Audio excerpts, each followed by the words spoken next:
Those who burn books will in the end burn people. When Heinrich Heine wrote those words in 1821 for a play about the Spanish Inquisition, he could not have known that a century later the Nazis would burn his books, or that they would go on to murder 6 million Jewish people and millions of other individuals living in Europe. Welcome to today's show. I'm your host, historian Edna Friedberg.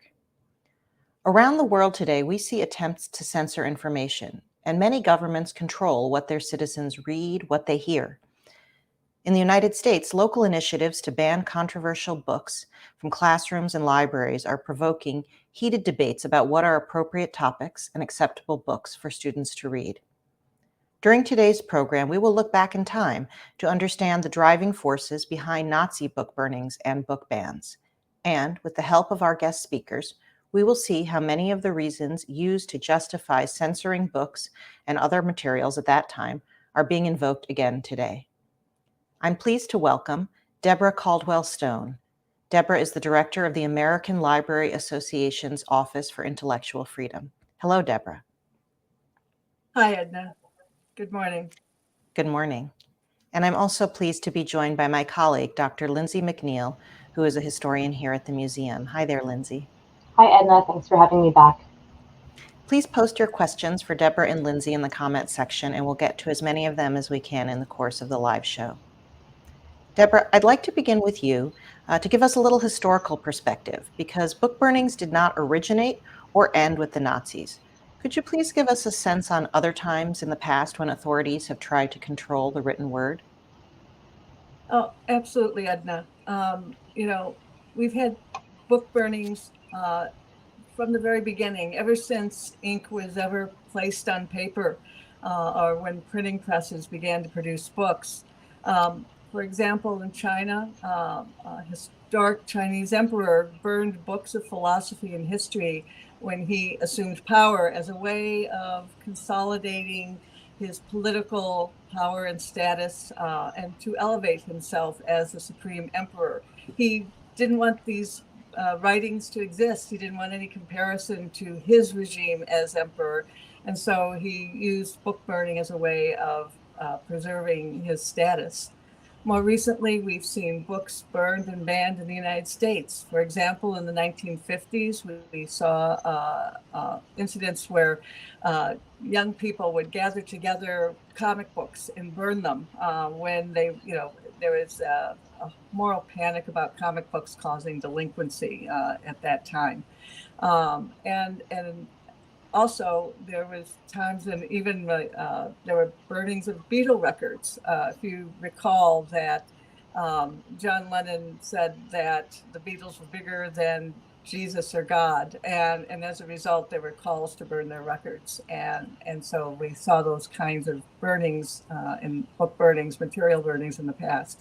Often fire is seen as a tool for purification, for cleansing. And so using fire as a tool to wipe out ideas on books, on records, is something we've seen for many years. Or at least to try to wipe out the ideas. As one of our viewers named Pam writes, she says, if you want a kid to read it, ban the book. And as a parent of teenagers, I can certainly endorse that sentiment. The minute something is forbidden, it becomes that much more appealing. Lindsay, I'd like to bring you in because our audience may be surprised to learn that perhaps the most famous book burnings that took place in Nazi Germany in the spring of 1933, they were actually initiated by university students, not by adults. What motivated them to carry out these destructive public displays? It's really fascinating, Edna, that these infamous book burnings that are really almost a symbol of Nazi terror and Nazi dictatorship in the early years of the regime weren't coordinated or organized by Adolf Hitler. They were the idea of university students, of college kids. But these college students were motivated by Nazi propaganda. They were members of a Nazi student organization. You can see some of them here with the books they're planning to burn. And they called this action that they came up with themselves the action against the un-German spirit. And it's really this word un-German where you can see the influence of Nazi propaganda. Because the Nazis believed, as did these students, that there were only certain people and certain ideas that could truly be German. So they excluded Jews. They said Jews are not truly German. They can't be. And they even said they shouldn't even write in the German language. They said leftist ideas like communism and socialism are not truly German, and anybody who espouses those ideas is not German. They said pacifists, people who oppose war, that's un-German. They said members of modern art movements, modern artists, architects, novelists who challenge sort of traditional ways of doing these art forms, that's un-German. And they said anybody who supports democracy, who supports the Weimar Republic, which was the name for the German democracy, that is un-German as well. And in un-German, they included, as you've mentioned, not only books, but also art, music. Jazz, for example, was among the genres of music that the Nazis identified as quote unquote degenerate. I want to pause for a second to welcome our viewers who are watching from around the country. Thank you and good morning for joining us today from Santa Fe, New Mexico, from here in Washington, D.C., Petersburg, Virginia, Goldsboro, North Carolina, and also international viewers who are watching from the Loire Valley in France, Sao Paulo, Brazil, from Toronto, Canada, and also all the way in Australia. We're very glad to have you here. So Lindsay, set the scene for us. What was the atmosphere like at these book burnings? Where did they take place and what did they feel and sound like? These book burnings took place in the relatively early days, early months of the Nazi regime. It was actually 89 years ago today that the students announced that they were going to hold these book burnings. So it was April 6, 1933. And then they spent about a month planning them. They organized speakers. They even sketched out the stage, how the exact arena was going to look. They had bands and flags. And one of the really important symbols, as Deborah mentioned earlier, was fire. There were torchlight parades and giant bonfires, as you can see here, usually in the center of major squares in town. And these bonfires were, of course, made up of books, usually doused in gasoline. And the students would then have someone stand up and hold up a book and give what they called a fire oath, basically explaining why this book was being burned, why it was supposedly un-German, and then they would throw it on the flames. And the way that they actually decided on these books, they came up with some ideas themselves, but they also relied on librarians, professors, and university administrators to help them make this list. And I want to just mention one more thing about this pageantry that was really going on here. In Berlin, they actually managed to get propaganda minister Joseph Goebbels to come and speak. You can see him here at the Berlin book burning. And the symbol he used when he was discussing what was going on, he said, the phoenix of German culture is rising from the ashes of these un-German ideas, of this book burning that had taken place. So this symbol of fire, cleansing, purification was really key to what was going on in these book burnings. And to very, very dramatic effect, as you said, quite ritualized, scripted, staged, and they were attractive. They drew in people of all ages, even very young people who wanted to be part of this, this flair and this power. Let's listen actually to testimony from a Holocaust survivor looking back decades later, Esther Clifford, who was a young girl at the time, describing what it was like when she encountered one of these scenes. Then I remember even back in 1933, the first thing that I really experienced what the Nazis were up to was when I went with my mother shopping, and right there, it was getting a little dark, and right in the middle of a shopping area, there was a bonfire, a fire right in the middle of the street, and people came and held books written by Jewish authors, and they were throwing them in that fire, and they had the children with them, and they handed the books to the children, and the children threw the books into that bonfire in the middle of the street. And I remember I was very depressed about that, because not so much the grown-ups threw the books in the fire, but the children. And I even recognized some of them. So clearly a very chilling moment for Esther and her family. And I'm suddenly struck by a memory. If anyone who's watching goes to Berlin, if you go to Humboldt University in Berlin, there is in kind of the large center plaza of the campus, there is a monument to these book burnings, and it's in the ground, it's glass, and you can look down and see piles of books on the spot where one of these pyres stood. Deborah, so as Lindsay mentioned, we know that the university students in Germany actually sometimes had help from campus librarians in order to compile some of the lists of the books that they wanted to censor or destroy. But could you tell us how a librarian in the United States at the time responded to this action? Well, of course, the book burnings in Germany were making headlines. There were newsreels, and the director of the Des Moines Public Library, Forrest Spalding, was affected very deeply by this. And in response to the growing intolerance and the suppression of speech he saw in Nazi Germany, but in the United States as well, he drafted the Library Bill of Rights. Actually, he called it the Libraries' Bill of Rights. But it was a powerful statement about the protecting intellectual freedom, protecting the freedom to read, a promise that libraries themselves would never engage in the kind of censorship that he was seeing in Nazi Germany. And he persuaded his library board to adopt it as a promise to the library users in Des Moines. A year later, the American Library Association itself adopted the Library Bill of Rights, and it remains in place today as the foundational statement for library service in the United States, a promise that everyone in the United States should be able to access a wealth of ideas and opinions in their public library.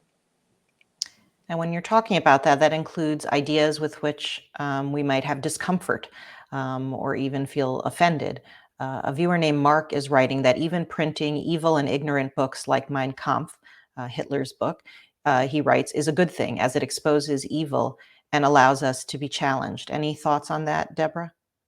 Well, you know, there are many reasons for even the worst of books to be in a library collection, for study, for education. You need to be able to know the argument to counter the argument.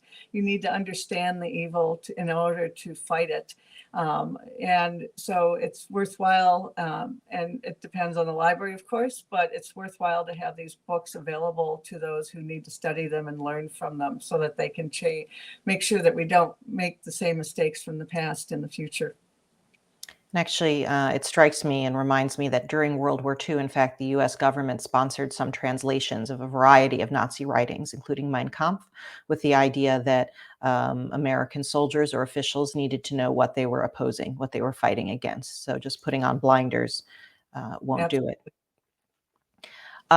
Deborah, these guidelines that you just mentioned of the library Bill of Rights and guiding principles, they're being called upon today as efforts to censor some subjects, and some books are again on the rise in America.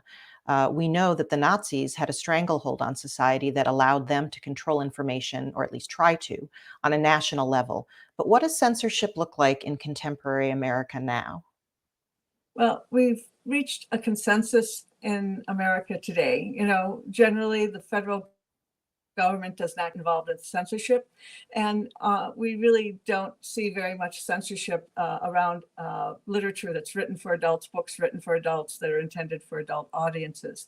The real debate is around books that are available to young people, and so much of the censorship that's going on today is centered on library boards and school boards in the United States, the two institutions that provide access to books to young people. And so when we hear about book bans today, we're hearing about the actions of a school board voting to take a book out of the library or the curriculum, or a public library board doing the same thing. And even though these actions don't affect access across the country, they're deeply disturbing. We live in a free society with the promises that we can choose what to read. The government won't get involved in the decisions that we make about what we want to read. And to have government agencies like library boards and school boards deciding to block access to materials is deeply disturbing. You know, the right to read, our First Amendment rights, are very precious, and even the smallest action can degrade them, and we must learn to protect them. We must always protect them so that we protect that precious liberty. And a little later in the show, we'll delve into more specifics about the types of materials under attack now and what people who are upset about this can do. But Lindsay, I want to ask you to respond to an audience question we're getting from Doug. He writes that about the 1933 book burnings, these were extremely early in Nazi rule, and he wants to know whether such burnings continued after the Nazis had cleansed Germany of their political rivals. Do you care to comment on that? Yeah, that's a great question. So we did see a series of book burnings take place in May 1933, and there are some that then continue off and on a little less systematically throughout the 1930s. But the Nazis really shift tactics and focus more on official censorship policies, banning books entirely from being distributed or produced, and then also introducing their own ideas and sort of saturating society with Nazi materials. So I think we get from that answer also that there was a lot to the pageantry of it, that it was a signal to society about what they intended, but they knew they could not actually destroy every single book they deemed offensive, right? And they got quite a bit of negative press, as Deborah was saying in the story of the librarian from Des Moines. They didn't love negative press, so that makes them rethink a little bit the best way to do this.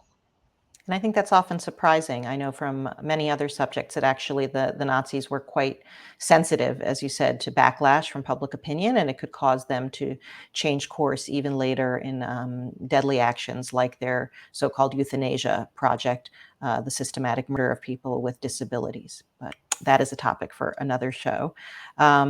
Turning back to the banned books, though, or the destroyed books historically, Lindsay, one group that was targeted were particularly Jewish writers and thinkers, names that are likely familiar to our viewers, like the famous neurologist Sigmund Freud, the novelist Franz Kafka, and the writings of another less known, perhaps, Jewish doctor from Germany, Magnus Hirschfeld, were also burned. Who was Magnus Hirschfeld and why were his works destroyed?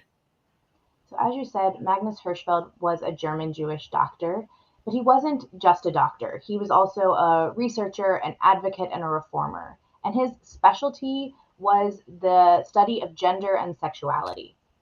And Hirschfeld was really, in many ways, a man ahead of his time. His major theory of sexuality was that it was innate or inborn, and that it made no reflection on a person's character. Basically, it was the same as being left-handed or right-handed. This was his argument, and he promoted this, and he said, okay, this is an inborn thing, and we need to reform society to reflect that and to give rights to what groups that he called sexual minorities, and that we might today call members of the LGBTQ plus community. And his crowning achievement, Hirschfeld, so he's doing this and thinking these things and advocating for this already in the late 19th and early 20th century. But then in 1919, in the Weimar Republic, he founds the Institute for Sexual Science. And this is a really fascinating institution in German society. It was a place where people could receive medical care, could receive counseling if they were struggling with issues of gender or sexuality, but also if they had issues with impotence or needed birth control or marriage counseling. It was a center that did research, that did advocacy work, and that was even a tourist destination for people who came to Berlin. Some of them went to the Institute, viewed their museum exhibit that they had to learn about gender and sexuality and see what Hirschfeld and his colleagues were up to. But I should note, really importantly, that Hirschfeld was not mainstream. There were many people who disagreed with him. There were other scientists and researchers who disagreed with his theories. And there were people in civil society who thought that he went too far, that there was too much discussion of sex in the public sphere. So churches, political organizations, and some of this got very, very vehement. In particular, the Nazis and other similar groups often attacked Hirschfeld in the press. You can see here, this is a 1929, so that's before the Nazis come to power, issue of a Nazi journal called Der Stürmer. You can see that is an anti-Semitic caricature of Hirschfeld right there on the front cover. And also kind of a classic Nazi angle to link a Jewish man as being some kind of lecherous or deviant person. They frequently showed nasty caricatures of Jewish men as rapists or sexual predators, and Hirschfeld, on many levels, played into that stereotype. After they came to power in 1933, how did the pressure on Hirschfeld increase? So as you said, Hirschfeld was for the Nazis a bit of a perfect target. He was Jewish, he was also a socialist, he was also a pacifist, and again, they could use him to link to this anti-Semitic stereotype of Jewish men as lecherous. And the big change was not that people disagreed with him. People had disagreed with him in the Weimar Republic. They had published and spoken about that. What changes is the government. The government is now Nazi. The government is now cracking down on free speech.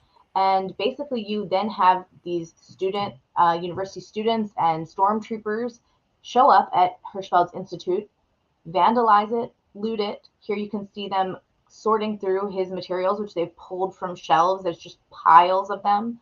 And they take away many of his books, articles, even his clinical files. You can see that here. And then burn them in the Berlin book burning, the one where Goebbels spoke earlier.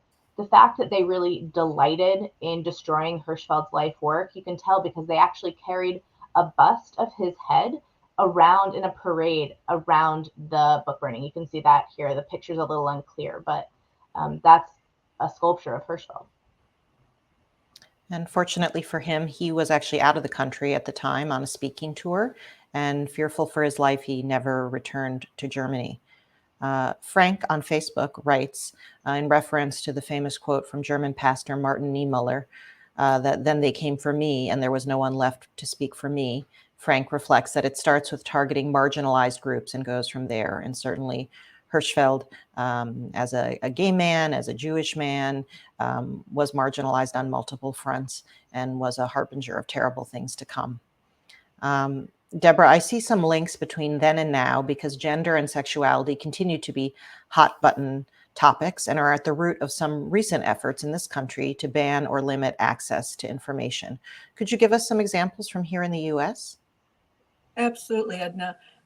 There are a number of advocacy groups that strongly object to the availability of materials dealing with gender and sexual identity in schools and libraries available to young people. They object so vociferously that that's really one of the most frequent challenges that we see today, demands to remove books dealing with LGBTQ persons and their experiences. If you might recall the headlines from a few years ago, a gentleman in Iowa objected to these books being available in his community's public library so much that he checked them out and he actually burned them publicly on a Facebook Live event, much like this one. And he said he did it to save the souls of the little children. One of the books, for example, and you can see it here in this image, was a book called Families, Families, Families. This is what he thought was inappropriate for young people. It's a book that says that no matter what your size, shape, or pedigree, if you love each other, you're family. And he thought that that was an occasion of sin. Eventually he did this very publicly. He was arrested and eventually he was convicted of criminal mischief for destroying public property. But we're increasingly seeing objections not only to materials that deal with LGBTQIA concerns, but to comprehensive sex ed materials as well. For example, Roby Harris's wonderful book, It's Perfectly Normal. It's been in print for 25 years. It's used as a text for health ed classes for adolescents. Has been increasingly vilified as inappropriate and obscene for young people. And we've actually seen incidents where advocacy groups have filed criminal complaints against libraries and librarians for offering both sex ed materials and LGBTQ themed materials to the young adults of the community, claiming that they were violating obscenity statutes. And at times it can be surprising and maybe even a little confounding to see which books were being targeted. For example, there's another picture book called Seahorse, The Shyest Fish in the Sea, a book for little kids that has been a target. What is this book and how have two different school districts handled it and complaints about it recently? Well, this is a book that appeared on a list of books objected to by a mother's group in Tennessee, Williamson County. And they objected to the book on the grounds that it depicted or told the facts about seahorses. And one of the facts about seahorses is that the male seahorse is actually the one who carries the babies. And this mothers group felt that that was an idea inappropriate for 6 and 7-year-olds to be exposed to, they felt that it was promoting a transgender ideology to show that the male seahorse could be pregnant.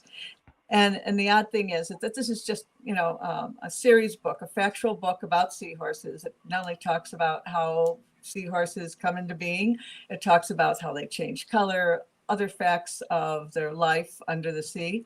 So these mothers made a complaint to the Department of Education in Tennessee. They tried to get this book removed as inappropriate. Ultimately, the Department of Education in Tennessee rejected that complaint. But another school district in West Virginia actually accepted the fact that this book was inappropriate for young people, and they ended up removing it. They argued that the reason the book was actually in the curriculum for the students in this West Virginia school district was to teach the meaning of the word shy, because the word shy is actually in the title of the book. And they felt that there was a more appropriate way of teaching the children shy than a book that might suggest that, male seahorses could get pregnant. So as a result, they removed the book. We have a related question, Deborah, because clearly not always in expected places, people are finding reasons to take offense or to see danger. A viewer named Rich is saying, many challenges to books are coming from conservative viewpoints, but aren't some also coming from liberal viewpoints? For example, for quote unquote, social justice reasons. Well, absolutely. I have to say that when we receive reports, demands to remove a book from curriculum or from the library shelf, they come from all sides, all parts of the political spectrum. And so probably the most well-known example are efforts to remove Huckleberry Finn or To Kill a Mockingbird from libraries and classrooms because they use racial epithets. And it's felt that those racial epithets can be a barrier to learning for young persons of color who encounter them in the classroom. We actually believe that with good teaching, young people are far more resilient than that, but it's absolutely true that censorship can arise from all viewpoints, from all political perspectives. And there's this tendency, a very troubling tendency, that somehow young people and that all of us should be sheltered from ideas with which we disagree or that make us uncomfortable, when in fact that is often how the most meaningful and enduring learning takes place. Absolutely. As long as we are discussing books in schools, I want to take a moment to acknowledge and welcome students who are watching us today, tuning in from Stephanie's German class in Independence, Missouri. So we're really glad to have you, and good morning to you. Lindsay, let's take a look back at a classic novel, also written about animals, that may surprise people to know that the Nazis targeted, the book Bambi, and its author Felix Salten. Tell us about them, please. That's right. You might be surprised to learn, as I was, that Bambi was not written originally for children. It was written by Felix Salten, an Austrian Jewish author, and he published it in an Austrian newspaper and then came out as a book in 1923. Here you can see Felix Salten. And it was originally written maybe as a coming of age story. Some people have interpreted it as an environmental story against hunting. And other people have said it's actually an allegory about anti-Semitism in Europe. So there's lots of sophisticated interpretations of this book, Bambi, which was translated into English a bit poorly, I might say, and then became the Disney classic that we're all familiar with, or maybe we're all familiar with, Bambi. And Salten, though, his books were banned by the Nazis because he was Jewish. That is the only reason. There was nothing particularly in Bambi that troubled the Nazis, but they still believed that it was un-German for anyone to read this story of a deer coming of age in the forest. And Salten was actually part of a larger artistic movement known as Young Vienna that included many notable Jewish artists, writers, art critics, and as a whole, they were considered somehow dangerous or threatening. Salton actually in 1939, he fled Austria, which by then had been annexed to Germany, in order to find physical safety for himself, and he ended up in neutral Switzerland. Bambi is surprising. Many books are surprising, though, and let's look at just a handful of the books the Nazis burned. Some may be familiar, some by the novelist Jack London, All Quiet on the Western Front, Ernest Hemingway's A Farewell to Arms, and also music by famous composers like Felix Mendelssohn. In the end, they banned around 5,500 books by close to 600 authors. And so it really was quite widespread and had a large net. Deborah, in your role with the American Library Association, you work very closely with librarians across the country. And how are some people responding to the decisions they are making, people in the community responding to librarians as they do their jobs to stock their shelves with a wide variety of information? Well, there are heated debates going on today around the United States about what books are on the library shelf, particularly books dealing with the perspectives of LGBTQIA persons and the perspectives of Black Americans, persons of color. When books are acquired to meet the needs of groups like LGBTQIA persons, there's often a great deal of objection to it by groups who think that those books shouldn't be on the library shelf, particularly for young people. They raise moral and also political objections these days. And these debates can be very heated, very emotional. Librarians are actually being attacked these days. We're seeing claims that they're pornographers or child abusers. And the end result is an effort to intimidate librarians, library boards, school boards into suppressing any kind of materials dealing with the experiences of marginalized communities. And we've actually seen organized groups come together to advance these challenges using social media and advocacy. Even people who don't have kids in the school are showing up at board meetings to demand the censorship of these materials. And this is really tragic. Librarians care deeply about their communities. They're educated professionals. They work very hard to meet the information needs of everyone in the community, which means acquiring works that not everyone agrees with, but they're there to meet the information needs of those who want them.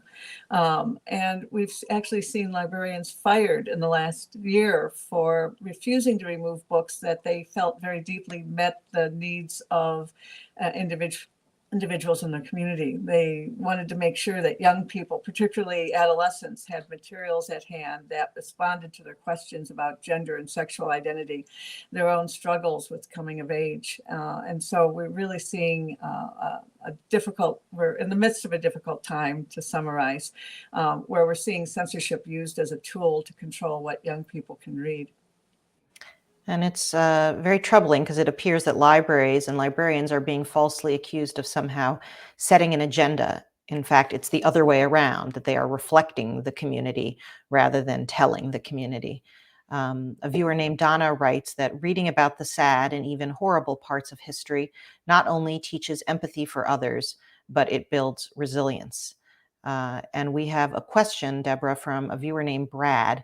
He's asking if there is a line, when crossed, that would justify the removal of a book from a library. And I'm wondering, for example, it's not that librarians would put in everything. Like, for example, would a book about how to build a bomb be appropriate on a school library shelf or a public library? What are your thoughts on that?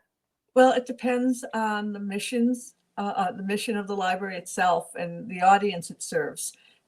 I would actually tell you that it might be appropriate to have books on explosives in a library. I worked with a public librarian in Alaska who had over 300 books on explosives on her shelf, because she served a mining community, and the miners needed that information to do their job safely. So it really is a question of what are the information needs of the community? What is the mission of the library? And so we don't want to say everything belongs in the library, but there's a possibility that a book should be on the shelf in some library somewhere. We talked earlier about Mein Kampf and whether it was appropriate to have in the collection. And so it just depends on the needs. But what we're seeing really is an effort to erase appropriate materials that serve the information needs of particular communities. As I mentioned, there are gay and queer teens who are seeking information, who need information to keep themselves safe, to understand their lives. We've heard testimony from those teens that having those books available on the shelf can be life-saving for them. And so to see the effort to remove those books, to vilify them and stigmatize them is really disheartening these days.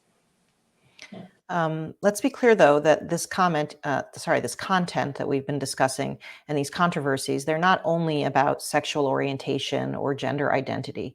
I understand, for example, that a book written by and about the civil rights icon Ruby Bridges is also being targeted.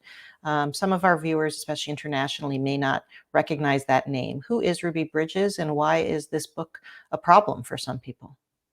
Well, Ruby Bridges is we know her as the 6-year-old who in the early 60s integrated the New Orleans public schools. And of course, at that time, the integration of Southern schools was controversial following the decision of the Supreme Court to order the desegregation of U.S. public schools.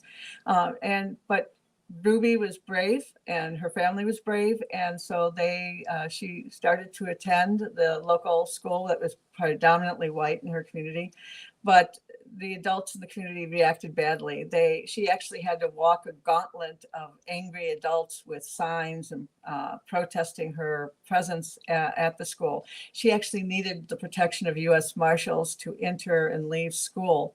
And as a result, she was one of the great civil rights heroes in the United States. So there's this picture book biography of her that actually uses images, historic images of the controversy at the time. And there's been objections to this book by a number of advocacy groups because they feel that it's inappropriate for 6- and 7-year-olds to be exposed to what they claim is violent images, images of angry adults that might make white children feel bad.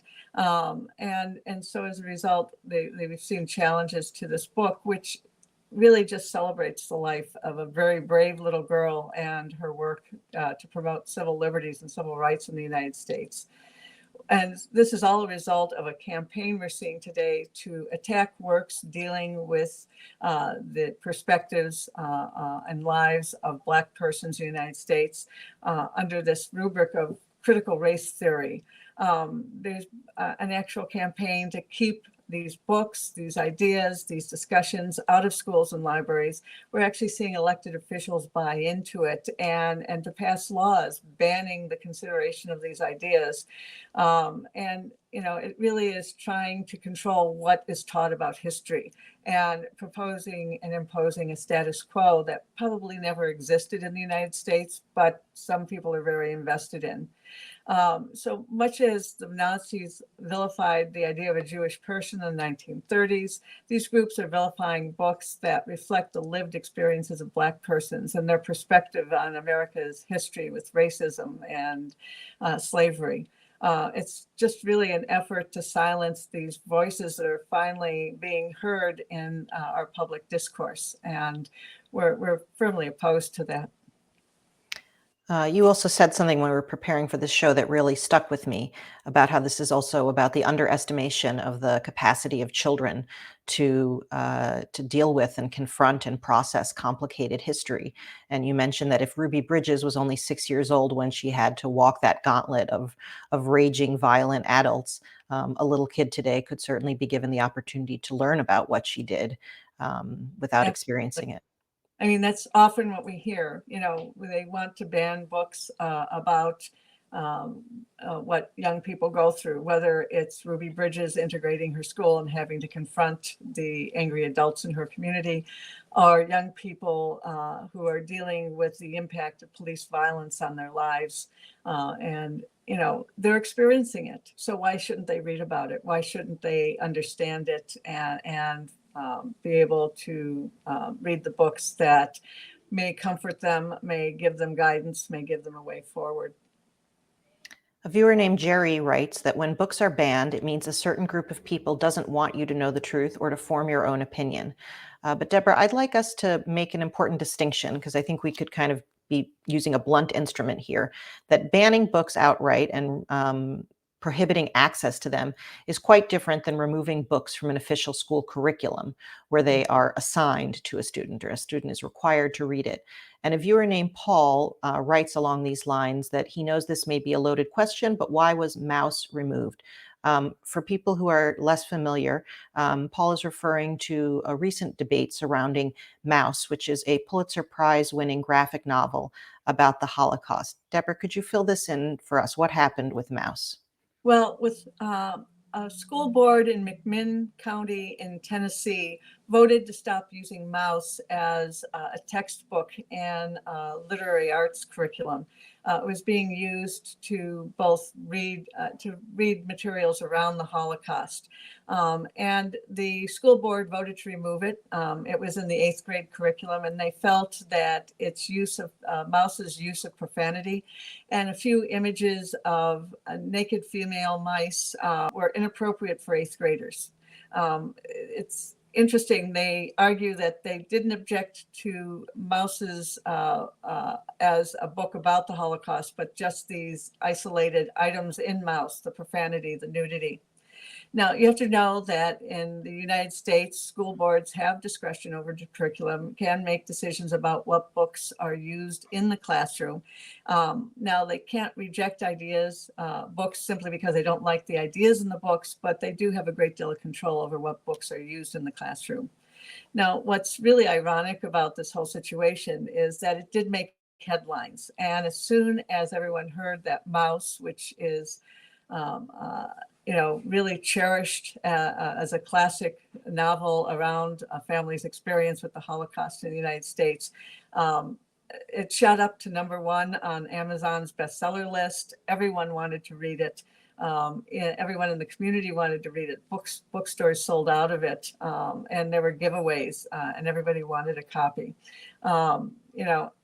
But we need to remember that when we remove books from the curriculum, just as you remove books from a library shelf, you're limiting the opportunity for young people to learn about other people's lives, to gain an understanding about the complex world they live in and the situations that young people have to grapple with, having access to these ideas, developing resilience, developing critical thinking skills. This is all an important part of education, and books like Maus support this.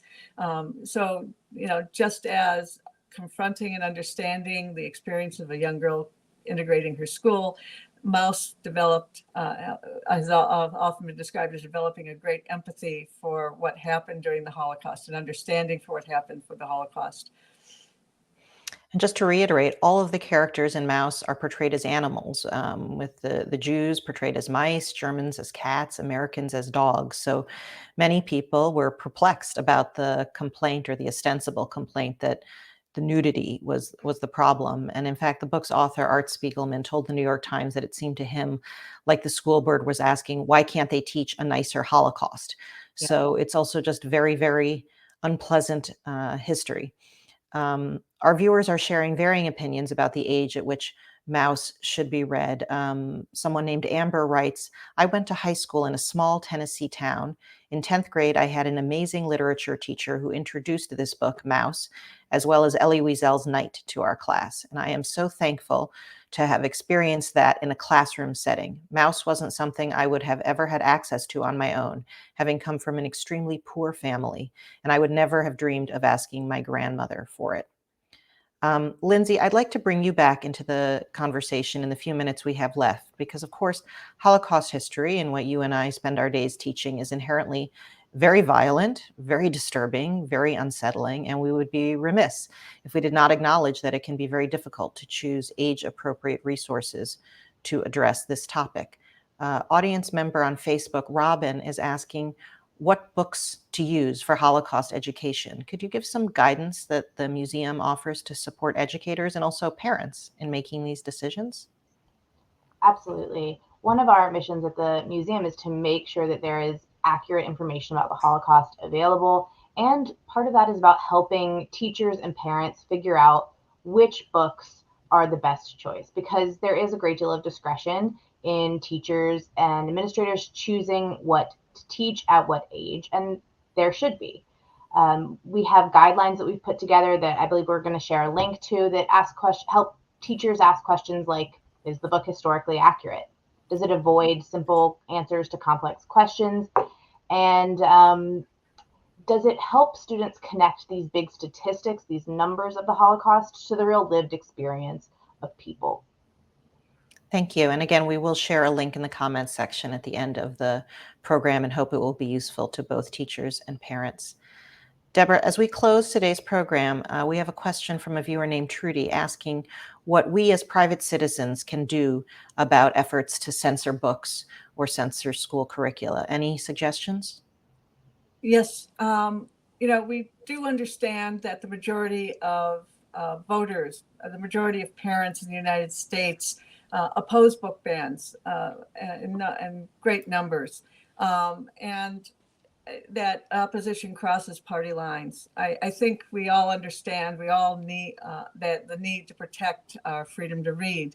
And we just completed our analysis of censorship data for 2021. And last year there were censorship challenges to over 1,600 books. That's a huge increase. We're seeing the results of this organized campaign to erase the voices of the marginalized communities from our libraries.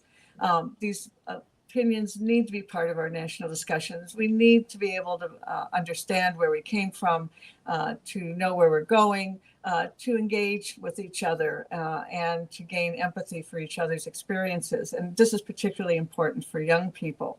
So I encourage you to get involved at the local level. We talked about this earlier. These censorship challenges are happening at school boards and library boards. So take an interest in those local boards. Often they're neglected, but go to the meetings, be aware of what's going on. You need to, it's when you raise your voice at these meetings that often censorship is defeated. And you also need to be aware of what your state representatives are doing. There's been a successful initiative to persuade state legislators to introduce bills that not only ban the consideration of what they call divisive concepts in classrooms and having those materials available in libraries, but they've also begun to criminalize the very act of providing accurate information to young people, actually proposing to put librarians in jail for providing information about gender, sexuality, or even materials dealing with race and racism in the United States. So pay attention to what's being discussed at your board meetings. Know your candidates, because there are groups that are putting up candidates for local school board and library board meetings that are pro-censorship. And as I said, make your voice heard. There's this one situation that was pretty amusing. There was a gentleman who showed up to protest the removal of a Harry Potter book at a local school district, and he really he dressed up for the occasion, shall we say, to make the direct connection between the suppression of ideas in Nazi Germany and the suppression of ideas today. Now, I do want to say that, we want to make it clear that at the American Library Association, we absolutely support the idea that parents have a right to guide their own children's reading. But we also believe that no one parent should dictate what books are available to other families, to other children in the community. And so one thing we've done to respond to this wave of censorship that we've seen in the United States in the last year or so is to introduce a campaign. We're launching a campaign for individual citizens to use to come together to fight censorship. It's called Unite Against Book Bans. And you can actually find it online at the URL uniteagainstbookbans.org. And we invite everyone to join the fight against censorship and keep our access to ideas and opinions in libraries and schools free and available to everyone.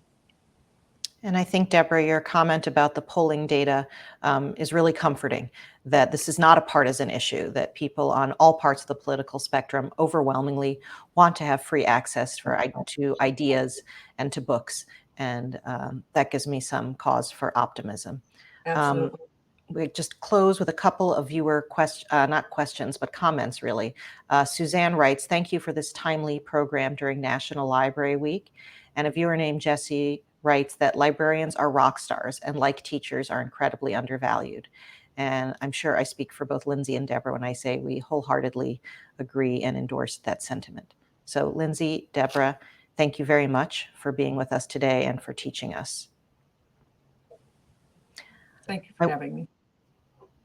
I want to end today's program with an anecdote about one of my all-time favorite children's books, one that was read to me as a child and that I have read to my children, The Story of Ferdinand by Munro Leaf. It's a sweet picture book about a peace-loving bull named Ferdinand in Spain who would rather smell flowers than fight in bullfights. And pacifist messages like this were also rejected in Nazi Germany. However, this book was so beloved by President Franklin Roosevelt and his wife Eleanor that later, when the American occupation forces were in Berlin after the end of World War II, they actually distributed 30,000 copies of Ferdinand to German children as a Christmas gift. So again, seeing the power of ideas to heal and to bring people together, not only to be divisive. This effort to promote peace in a country that had just been ravaged by war reinforces a powerful message that political and social activist and writer Helen Keller sent to German students in 1933. When Helen Keller learned that some of her essays were on a list of books that were going to be burned in Nazi Germany, she wrote to the university students, "History has taught you nothing if you think you can kill ideas. Tyrants have tried to do that often before, and the ideas have risen up in their might and destroyed them." So with that sentiment in mind, we hope that you found today's conversation meaningful and inspiring, and we invite you to join us for our next program, which will take place on a different day of the week, Friday, May 6th, when we will be sharing stories of mothers who have risked their lives to save their children during times of conflict, from the Holocaust till today. Until then, wherever you are watching, be safe and well. Thank you. Bye-bye.